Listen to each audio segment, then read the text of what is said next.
What's the wildest thing you have ever done for a person? పిల్ల కోసం police station వెళ్ళా బాబాయ్. ఒక అమ్మాయి నేను లిమిట్లో పెట్టినా, ఒక అమ్మాయి నో అంటే వన్స్ ఏ నో ఇది ఆల్వేస్ ఏ నో. ఒకవేళ నువ్వు ఆ బౌండరీస్ దాటి లిమిట్స్ దాటి చేసుకున్నావు అంటే పైనోడు ఉన్నాడు, జరగాల్సింది జరిగిపోతుంది. తర్వాత సాయిరామ్ అనుకుంటే తిరుగుతావు రోడ్డు మీద.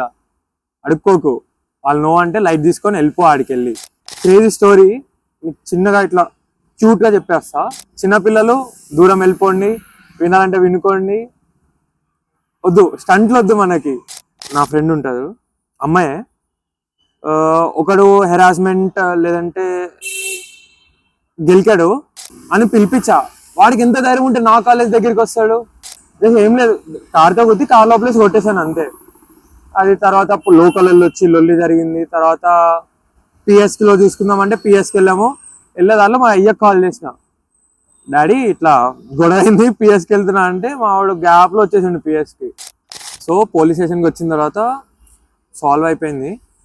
కొట్టే ముందలా ఆలోచించడం కరెక్ట్ అంటారు, కానీ మ్యాటర్ ఎప్పుడైతే పేరెంట్స్ కానీ నీ friends someone close to you, పిచ్చ లైట్ తీసుకోండి, ఫస్ట్ వెళ్ళిపోండి, తర్వాత చూసుకోండి కాన్సిక్వెన్సెస్. సపోర్ట్ చేసే వాళ్ళు ఉంటే చాలు, ఎంత దూరం అన్నా వెళ్ళొచ్చు, ఎవరి కోసమన్నా ఏమన్నా చేయొచ్చు. అంతకుమించి ఏముండదు చెప్పడానికి లైఫ్లో. జస్ట్ స్మైల్, స్టే హ్యాపీ, సేఫ్గా ఎంజాయ్ చేయండి. ఖుదాఫిజ్.